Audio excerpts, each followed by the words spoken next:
Mari. Waduh, udah PCR? Udah. Mantap, sama-sama ya. Iya, Gitu. seperti biasa. Udah biasa ya. Kita buka ya. Oke. Supaya kita bisa ngopi. Aman. Ini gimana Insya kita Allah mau ngopi aman. nih? Oke. Guys, kita buka dulu guys, bentar.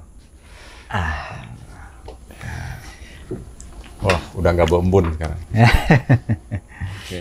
Guys, jumpa lagi dengan saya hari ini. Saya bersama Kapten Heri Martanto, Wakil Ketua dari Perhimpunan Profesi Pilot Indonesia dalam acara ngobrol-ngobrol santai di Saung Barudak. Kita sambil ngopi ya Om ya? Yes. Ya, tos dulu Om buat kopinya. Wih, mantap.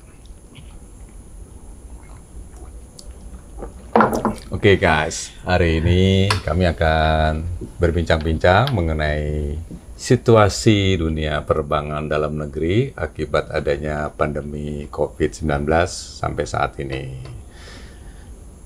Mari, sebelumnya apa kabar nih? Alhamdulillah baik. Masih sehat. Sehat? Masih Nggak diberikan terbang hari ini? kesehatan.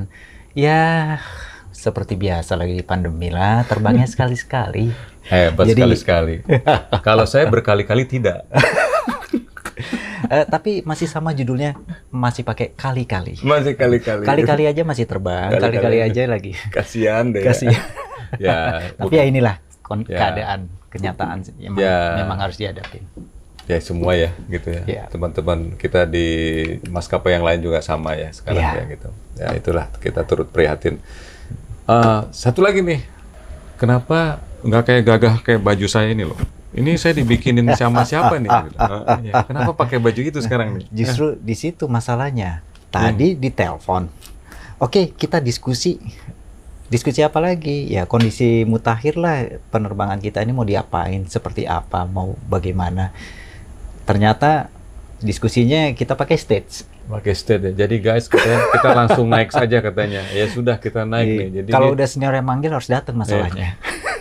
Ini ketua saya guys. Ya namanya juga dadakan katanya. Kita harus bikin katanya. Ya sudahlah kita bikin ya. Sampai malam ini kita bikin. Oke. Oh, Mary kita langsung aja ya ke pertanyaan ya. Oke. Sekarang nih Om Heri ya, dampak dari pandemi COVID-19 dari dalam dunia penerbangan nasional sampai saat ini gimana nih keadaannya nih, dampaknya nih? Oke. Ini ceritanya panjang nih, sepanjang cerita pandemi kayaknya ya.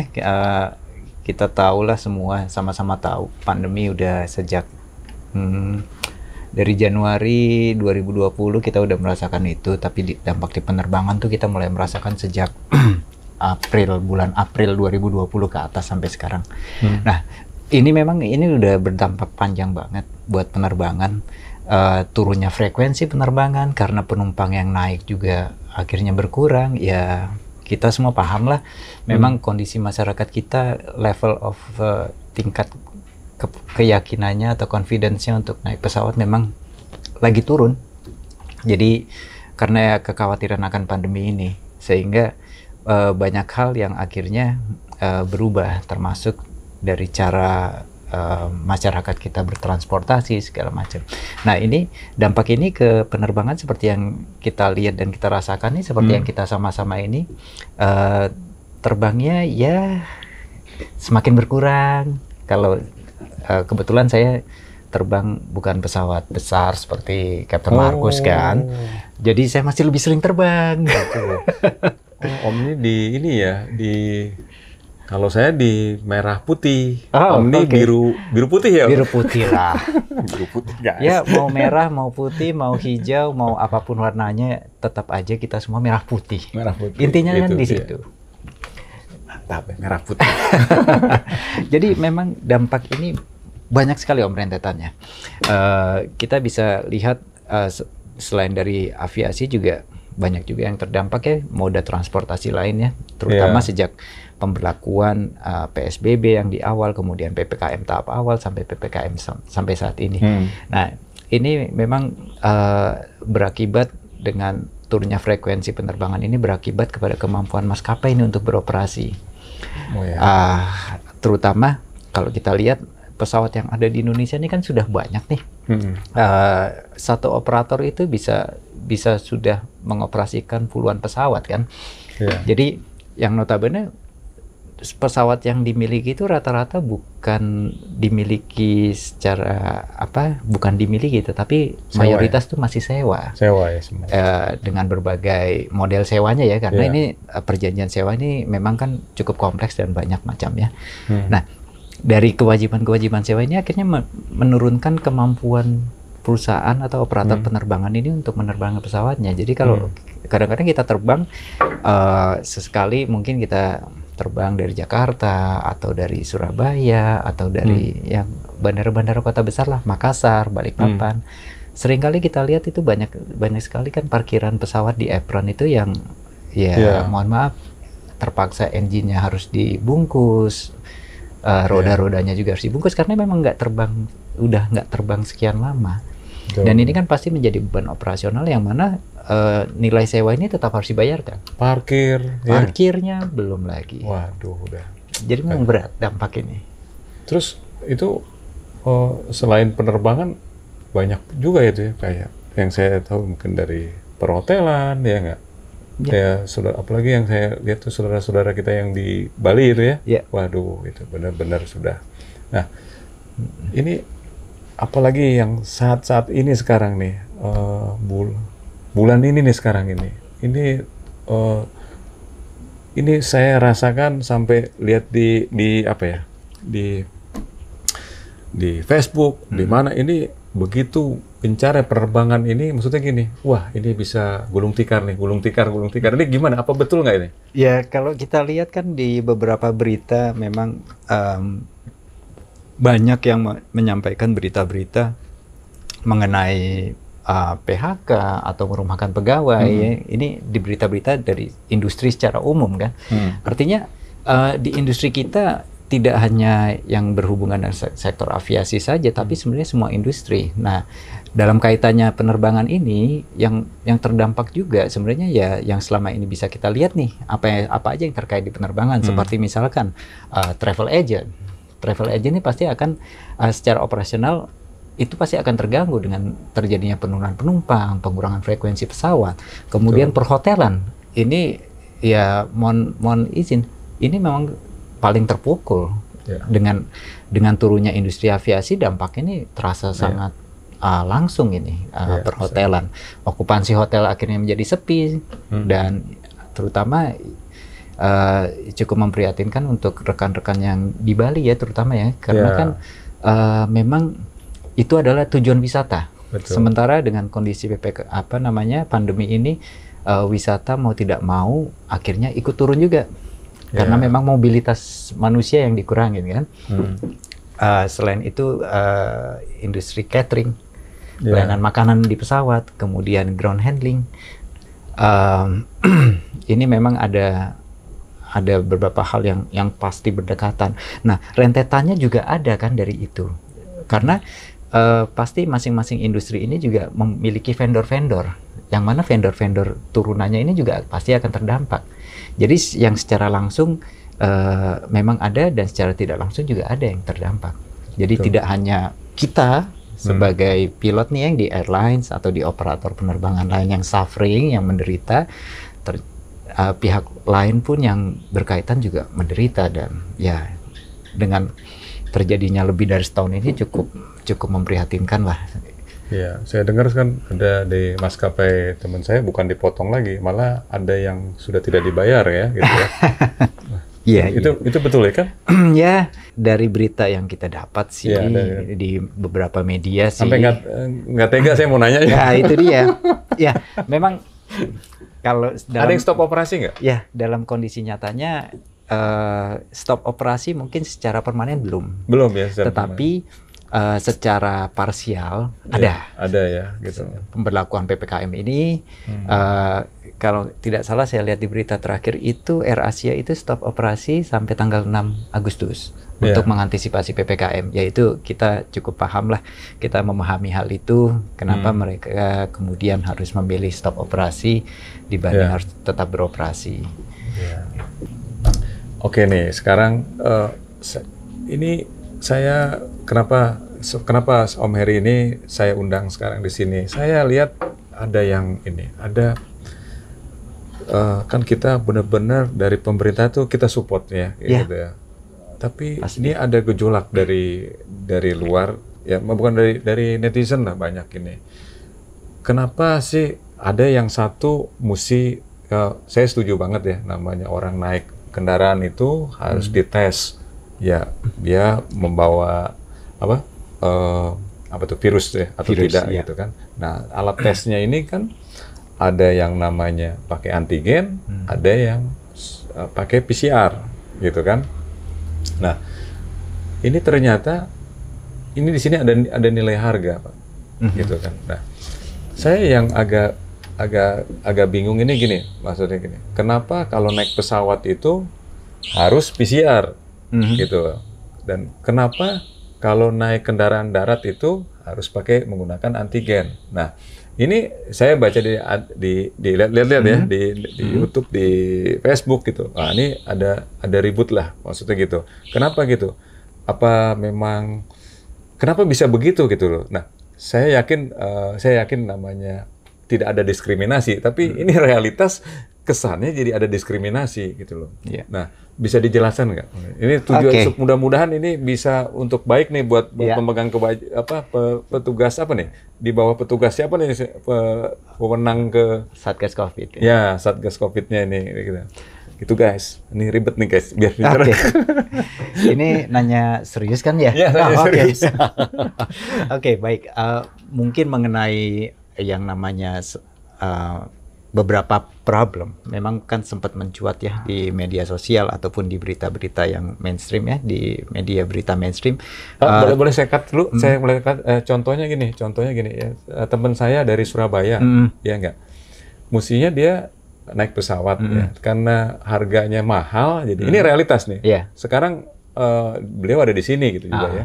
Nah, akhirnya dia naik bus. Dengan naik bus dia menggunakan pakai antigen. Lebih murah gitu loh daripada naik pesawat. Nah, itu kita sebagai seorang pilot, karena bedanya cuma sedikit loh, nggak terlalu besar loh. Ya, mungkin daya beli juga apa saya nggak tahu. Nah, itu bisa dijelaskan. Ini realitas yang udah fakta yang sudah saya bisa buktikan itu kan gitu. Jadi lebih baik naik antigen. Padahal dia dari Surabaya ke Jakarta itu satu malaman lah mungkin ya. Nah, sedangkan naik pesawat itu cuma 1 jam doang gitu kan. Ya. Masalah resiko tertularnya apa enggak? Gimana itu? Gitu. Mohon dijelaskan. Ya itulah.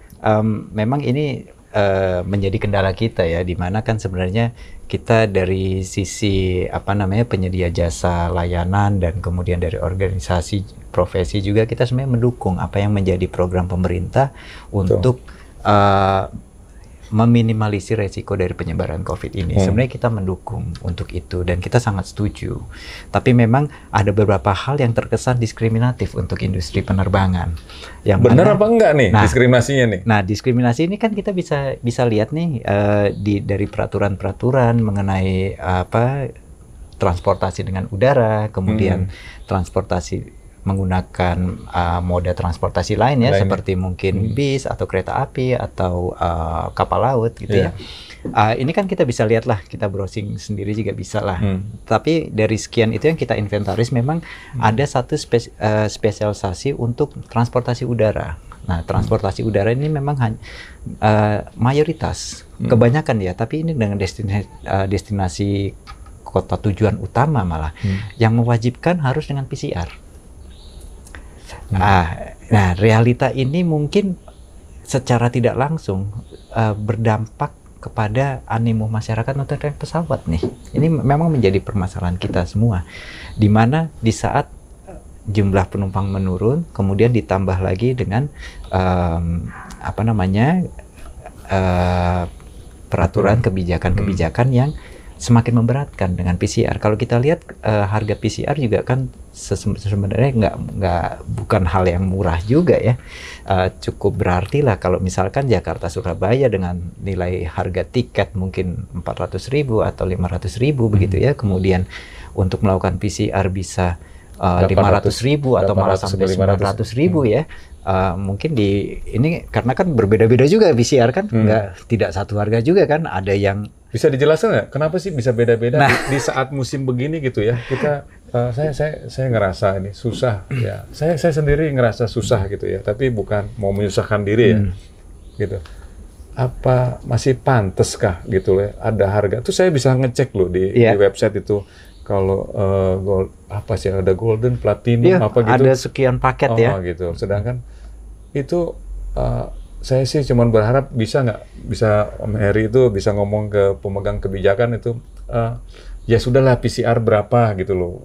Jangan sampai ini ada yang tinggi, ada yang rendah. Terus saya agak bingung juga gini. Katanya kalau mau cepet itu uangnya lain gitu loh. Nah, apakah pantas dalam saat begini gitu loh? Ya nggak gini. Ya ini katanya mau dukung penerbangan gitu kan. Sedangkan apa sih sebenarnya? Ini sebenarnya mau menghambat ke penerbangan atau mau PCR-nya gitu. Sedangkan kalau menurut saya segini, kalau PCR-nya jalan terus semua, ya kan? Sebenarnya boleh nggak penerbangan sebanyak-banyaknya? Iya, misalnya dia udah tes bagus semua, terbang oke gitu loh, boleh nggak? Ya sebenarnya boleh aja. Itu kan berarti berhubungan dengan masalah pembatasan jumlah penumpang di pesawat ya. Sudah vaksin, sudah PCR, kemudian gitu kan? Kondisi di pesawat kita saat ini sebenarnya itu sudah dijamin bahwa udara yang bersirkulasi kan itu sudah terfilter dengan HEPA filter yang dengan teknologi yang cukup baik, yang mana berapa mikron lah itu dia kemampuannya untuk memfilter udara yang bersirkulasi. Jadi lalu dari manufacturer juga, dari pembuat pesawat juga sudah mempublish bahwa untuk menangani virus COVID ini, sirkulasi udara di pesawat itu sebenarnya dijamin. Jadi memang kalau kita lihat sempat dibatasi 70% ya, tapi alhamdulillah kan sekarang udah dicabut tuh. Jadi sebenarnya udah boleh penuh juga. Hanya memang ada kekhawatiran dari penumpang kita sendiri nih saat ini yang mungkin merasa tetap harus menjaga jarak di pesawat seperti itu. Ya itu wajar aja, tapi asal kita sama-sama kita pahamilah sebenarnya kondisi di pesawat itu, sirkulasi udara yang berputar di dalam pesawat itu sudah sebenarnya hampir dikatakan 99% aman lah dari peredaran virusnya. Jadi untuk yang masuk ke pesawat sendiri nggak masalah. Cuma mungkin kita sekarang terkendala adalah dengan kebijakan-kebijakan yang super ketat untuk transportasi udara. Nah, ini aja yang menjadi kendala kita. Mungkin dengan beberapa riset yang bisa dilakukan sebenarnya sih bisa-bisa aja sih seperti yang sebelumnya, hanya dengan antigen seperti itu udah diizinkan lah untuk menggunakan transportasi udara, toh sama juga dengan moda transportasi lain ya. Gitu. Jadi sebenarnya kita sudah larinya ke daya beli juga ya, dengan keadaan sudah 1 tahun begini ya. 1 tahun lebih ini kita. 1 tahun lebih sudah bertahan begini gitu. Guys, aduh, kasihan lihat saudara-saudara kita yang mau berangkat gitu. Saya prihatin gitu loh. Ya, tapi ya tetap saya sih berharap yang pemegang kebijakan ya bisa melihat ini ya, fakta yang ada. Kita tetap akan dukung ya, sesuai dengan profesi kita juga gitu. Aduh, prihatin banget ini. Ya, toh kita juga merasakan dampaknya langsung. Jelas, kita lihatlah di berita-berita kan banyak disampaikan bahwa banyak juga perusahaan-perusahaan yang perusahaan penerbangan ya dalam hal ini yang sangat terpukul ya. Seperti yang lagi berita terakhir itu ya, mohon izin ada salah satu perusahaan kita yang harus menghadapi sidang PKPU karena mengalami kemampuan gagal bayar atau seperti itu. Kemudian juga ada berita-berita mengenai hutang kelesor dari satu maskapai sekian triliun, hampir semua kan. Maskapai begitu. Nah, ini kan kita sebenarnya turut prihatin juga. Jadi memang di balik prihatinan kita harus tetap berjuang dalam kondisi ini. Di satu sisi kemudian kita juga melihat realita bahwa kemampuan daya beli masyarakat juga turun. Nah, kita tinggal berharap nih yang terbaik. Mungkin harapan yang terbaik kita ini bisa sampailah menjadi adanya satu perubahan kebijakan yang lebih mendukung ke penerbangan. Di samping memang kita tetap harus menjaga keseimbangan antara kesehatan dengan ekonomi. Tapi ya mohon izin, Ya, mungkin begitulah. kalau saya sih pikir juga simpel aja gini. Jadi gini, ini teori saya mungkin ya. Mungkin ini cuman simpel aja. Kalau saya lihat kalau ekonomi itu ini dari sisi pilot ya, apa bisa betul apa tidak. Sekarang kalau pilot itu banyak yang terbang, berarti banyak pesawat yang terbang. Setuju nggak? Setuju. Kalau banyak pesawat yang terbang, ya jelas ada penumpang yang banyak, ada ground support, ada semua yang berarti bisa menghidupi semua gitu loh. Itu saja sih kalau saya lihat ya. Jadi kalau pilotnya nggak banyak terbang, itu maskapai. Banyak pesawatnya, cuman ya nongkrong itu tadi. Nah itu ya, dan utangnya akan lebih banyak. Itu kita sebutnya skadron pandemi. Karena hanya ada di zaman pandemi pesawat nongkrong banyak gitu ini. Loh. Nah, yang kita concern gini lah, untuk buat pemegang kebijakan ya, di daerah atau di pusat ya, itu ya coba ya yang namanya tes itu bisa disamakan lah ya. Ya, bukan disamakan naik, jangan ya, disamakan murah ya guys. Ya, syukur-syukur kalau oke lah kalau tesnya masih seperti kebijakan seperti sekarang, tapi ya adalah seperti subsidi seperti itu ya. Sehingga saya tahu ada beberapa maskapai kita ini yang harus berjuang mati-matian meningkatkan animo penumpang untuk terbang dengan memberikan harga spesial dengan tes PCR ini. Tapi yang jadi permasalahan yang mensubsidi ini aja adalah airline itu, maskapai itu. Padahal maskapai ini juga sebenarnya berdarah-darah. Ya, berat sekali menurut saya sih. Apa saja yang sudah dilakukan oleh beberapa airline untuk mempertahankan operasional di masa pandemi ini? Wah, ini panjang juga nih. Tapi secara singkatnya mungkin, secara ringkasnya saya bisa sampaikan seperti yang tadi itu yang sudah saya sebutkan mengenai mau tidak mau ada maskapai yang memberikan harga khusus mengenai untuk tes PCR. Kemudian ada juga beberapa maskapai yang dengan sangat terpaksa harus melakukan restrukturisasi ya. Kemudian merumahkan pegawai, termasuk pilot, lalu juga memberikan opsi pensiun dini kepada pegawainya juga, dan ya ada banyak hal lain yang harus dilakukan. Yang paling utama memang adalah bicara mengenai restrukturisasi, karena memang semua ini harus direstrukturisasi kan, seperti yang tadi awal kita sebutkan, pesawat-pesawat ini kan kebanyakan leasing, kondisinya adalah sewa. Ini sekarang ini berjalan ya. Saya juga udah dengar bahwa akan terjadi lagi pemotongan uang. Ya, ini baru-baru dengar nih berapa hari ini gitu ya. Ini sekarang ya ini makanya kita sampaikan, dan ada lagi yang ya mungkin ada PHK lagi besar gitu. Nah, turut prihatin ini. Ini tapi gimana dia supaya hidup ya? Apa yang dia lakukan ini supaya dia nggak? Inilah sebenarnya hal-hal yang dilakukan ini ya sebenarnya untuk mempertahankan kemampuan operasional dari maskapai. Karena mau tidak mau kalau kita tidak operasional ya maskapainya kan tutup. Dimana memang ini harus menjadi going concern kita semua ya, bahwa apa yang terjadi kalau maskapai-maskapai ini yang sudah berdarah-darah ini kemudian sampai tutup, bagaimana penerbangan kita pada akhirnya? Kalau satu persatu bertumbangan, ya satu hal yang kita semua tidak inginkan kan untuk terjadi. Betul, tapi ini kemungkinan bisa saja terjadi kalau tidak ada support, tidak ada dukungan. Kalau begini terus nih ya, panjang deh. Panjang, apalagi kalau secara kebijakan, regulasi ataupun secara finansial tidak ada dukungan, ini ya cukup membahayakan dan mengkhawatirkan sebenarnya. Ini mau nanya secara pribadi, siap nggak kalau di PHK? Ya, dengan kondisi ini mau tidak mau, dengan apapun opsi yang tersedia saya harus siap. Secara profesi, karena kita kerja kan profesional. Ya, itu udah mau nggak mau ya, apalagi sekarang saya dengar lewat umur lagi. Kayaknya umur saya kena deh. Saya juga rela gitu.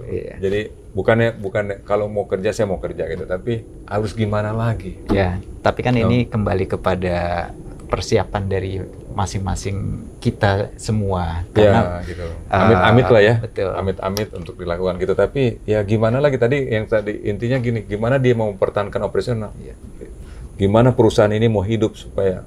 Jadi ya memang perusahaan juga harus bisa merangkul lah merangkul pegawainya bahwa secara transparan ini loh kondisinya, bahwa kenapa harus dilakukan ini, karena apa. Mungkin jalur komunikasi antar perusahaan dengan pegawai dengan kondisi saat ini menjadi satu pelajaran berharga bahwa komunikasi ini harus dibangun secara lebih kondusif dan komprehensif, dan ini satu hal penting untuk kelangsungan usaha sebenarnya. Dan ini menjadi semoga kita mendapatkan banyak pelajaran dengan adanya pandemi ini. Di samping tentunya hal-hal yang memprihatinkan ya, Cap. Ya, mudah-mudahan lah, mudah-mudahan hanya bulan inilah selesailah, kita akan naik lah dengan. Amin. Saya sih berharap vaksin itu kan udah digenjot terus tuh, ya nggak sampai semua vaksin kita terbang bisa normal. Nah, kembali, mungkin kita juga sebagai awak pesawat nih, kita sama-sama lah, kita dukunglah program pemerintah ini. Kita ajaklah keluarga kita, ayo vaksin. Ayo vaksin biar cepat selesai program vaksinasinya ini, biar tercapai cepat vaksin kita. Apapun itu, vaksin ini kan sebagai salah satu bentuk ikhtiar kita. Kita kan sebagai manusia kan tetap harus berikhtiar. Masalah hasil ya kita serahkan kepada yang kuasa lah. Betul. Ya, kita dukung. Apa lagi nih udah gini, aduh, terima kasih nih, udah panjang nih, ntar netizen bosen nih. Iya. Ntar kita yang ketiduran kayaknya. Ntar kita yang ketiduran. Kita ngopi dulu bentar ya. Mudah-mudahan ya, yang tadi kita udah dukung bahwa pemerintah ini sudah vaksin ini sudah berjalan ya nggak. Terus harga PCR itu benar-benar murah, kayak seperti harga rapid test sekarang. Yang saya bingung itu, mudah-mudahan saya bingung nih hitung-hitungan dagang, kenapa harganya pertama mahal, terus sekarang begitu murahnya gitu loh. Dulu masih ingat nggak rapid test itu 600.000 ya? Awal-awal. 600 atau 8.000, sekarang berapa? 90.000 ya? Yang ditusuk keluar darah itu loh. Nah, saya nggak ahli di sini ya, dalam hitung-hitungan gitu saya nggak tahu. Mungkin itu mungkin ada ntar netizen yang bisa menerangkan, bisa masyarakat bisa menilai lah. Gitu ya. Nah, saya juga minta PCR. Kemarin tuh 1.400.000, sekarang lama-lama bisa sampai ada airline yang membuka sampai kasih diskon di bawah 500 ya. Betul. Di bawah 500. Kok bisa gitu sampai sekarang malah kok di rumah sakit gitu ya. Mau di rumah sakit atau di klinik masih 800 ya, atau 1 juta gitu kan. Ini yang saya mohon boleh nggak saya memohon ya? Saya memohon ke yang pemegang kebijakan, tolonglah di harganya disamain kalau bisa semurah mungkin supaya kita ini bisa membawa penumpang sebanyak gitu loh. Sudah divaksin, sudah dites, menurut saya roda ekonomi akan berjalan ini. Kalau begini, karena 1,5 tahun kita sudah mantap ya. Tahu mantap? Makan tabungan. Makan tabungan, guys. Nah, sekarang kan gini, ada teman-teman kita yang nggak bisa makan tabungan kan? Betul. Itu kan. Ada juga loh yang di atas kita juga nggak bisa makan tabungan karena dia nggak nyangka dengan kejadian ini. Gitu kan. Ini kan termasuk kejadian di luar ini di luar ekspektasi semua lah. Betul. Ya, kayak begitulah, guys. Oke.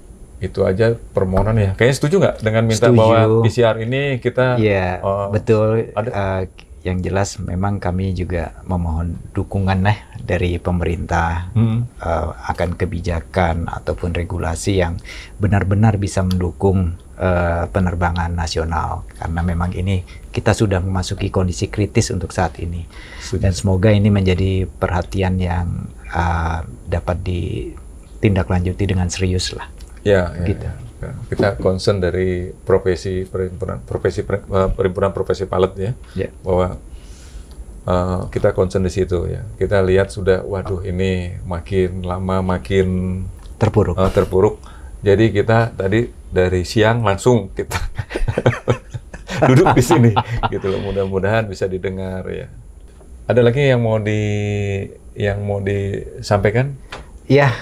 Selain yang tadi, harapan kami ke pemerintah juga ya untuk menjadi perhatian lah bahwa semakin banyak pesawat terbang, semakin banyak penumpang yang sudah semakin siap untuk terbang, artinya perputaran ekonomi ini kan berjalan semakin lancar, kemudian akan banyak pihak yang menjadi lanjutan dari ekosistem penerbangan ini juga akhirnya dapat bekerja kembali seperti semula. Walaupun kita tahu prediksi IATA ya terakhir itu sampai 2024, tapi paling tidak effort kita ke sana harus sudah dimulai dari sekarang. Setuju saya. Jadi ya semoga ini bisa terjadi dan berjalan dengan baik.